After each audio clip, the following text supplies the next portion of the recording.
Hello WCA, Mike Amori. Welcome to the week 4 update. This is for our 12 o'clock, 2 o'clock birds. Anybody ever wonder why I call you birds? You'll have to figure it out. Set up this position on a chessboard if you can. If you have a board with letters and numbers, put white in front of you, set up the board. You're going to need a king and a queen for each side, a rook, and 7 pawns. That's it. And then set up this exact position which came from a real master game. I first saw this in a puzzle book, and then I went online and did some work with it and saw that lots of other people have used this position this far in the game. This was pretty deep in the game when I got to this position, which means, my guess, a lot of coaches think this is a wonderful exercise. I'm another coach who thinks it's a wonderful exercise. Okay, if you have it set up, you'll see the position is equal in terms of material. They each have the queen, the rook, and the 7 pawns. It turns out, however, that white had a problem to solve, but found a solution that was just really, really neat. The problem was what to do with this rook. It's being attacked twice by the queen and the rook over here. If you give this rook away, game is finished because you can't play down a rook, not at your level. You guys should know that already. So what did white find? If you want to pause the video and look down at your chessboard and see if you can work something out for white, that would be amazing. My advice to you would be you might want to pause for as much as 5 or even 10 minutes without moving the pieces. Now I hear some of you complaining already. Sophie, I heard that. I know, I can tell which one of you. Josh, cut it out. In this position, take a good 5 minutes, maybe 10. And try to figure out what white did. They have a beautiful attack here. Okay, what'd you come up with? How about queen e5 check? Did anybody see that? Wow, what a strong move. No matter what black does, they're in huge trouble. They're going to lose their queen at a minimum, or checkmate. So if you're black, you have to choose. Give me the queen or the king. All right, well, what to do about this check? The f pawn is pinned, so he can't block the queen because of the rook. It's pinned. So it means Big Papa over here has to move. Question is where? Well, moving straight up the board, not a good idea. Do you see those 2 highlights I put up there? That's just kind of making a bridge between the black queen and the black king. All of you should see white's move instantly, that this check is a killer. Oh man, it's so strong. You take with the queen, your only move. You had no way out because you see your queen covering those squares up there. You have to give up your queen as black. White is going to take back check, and that's a double attack. It's hitting the king and the rook.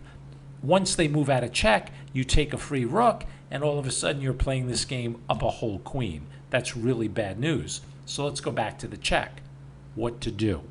Well, we can't block with the pawn. If we go to g8, I just showed you what's going to happen. That leaves f8, which is the best move. That's over here. We're going to do this last. And what if the king decides to go for a walk? Now, this is the real instructive part of the video. Try to keep this in the back of your mind always. Why don't people say in the front of your mind? That always confused me. Why the back of your mind? Is there a difference? Anyway. Here, the king is in trouble. Remember the pattern. Anytime you can kind of chase a king out in front of his pawns, there very often is a chance to checkmate him, especially if he can't get back in. And it turns out here, he won't be able to get back in. Now, you might say, we have to check him. Well, you do. When you check him, do you see why it's not a good idea for the king to go back to g7? Because if he does, look at your queen and rook. They're both pointing at the f7 square. And that square, you know, is always getting attacked in chess. But here especially, bad news for the black king. Because you can just take the pawn, and the king has 2 legal moves. One is bad, one is really bad. Okay, let's look at the one that's bad. King h6. Again, you have to repeat moves here. You have to find the move queen f4. This is a similar pattern we had a moment ago, except for one big difference. This time the king can't get back inside. And that's what I mentioned before. If he can't get back in, you either block with the pawn or simply move the king. In either case, not going to work out very well. Well, let's look at blocking first. If you block with the pawn, you're going to get hit with queen f6. And from here, let's say king h5.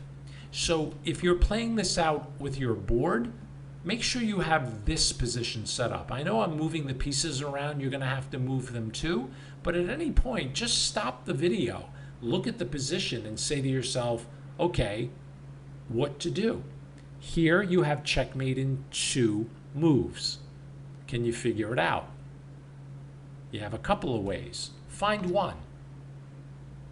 Okay, did anybody find the move g4? That will work. If you play g4 here, check. Notice the king can't come back up. He has to come down to this square here, and now you have checkmate in 1 move. Please don't play rook takes. That's not going to work because this rook will slide right across and take it. So you have to find queen h6. There's your checkmate. Okay, so let's go back. Here's the original check on e5. And if you're setting up your board, you can reset the position, and this is what you'll see. Queen e5 check, and we're looking at the move king h6, making a run for it. I showed you queen f4, and if he goes into g7, we get to take the pawn on f7, and I just showed you what happened if he tries to make a run for it. Well, remember the move that I said was really bad? That would be here, king h8. Checkmate in 1 move. Can you find it? Beautiful. Okay? Awesome. Go back. Put the queen back on e5 and say check. Yes, the king is in check. Well, if we go here, you lose the queen.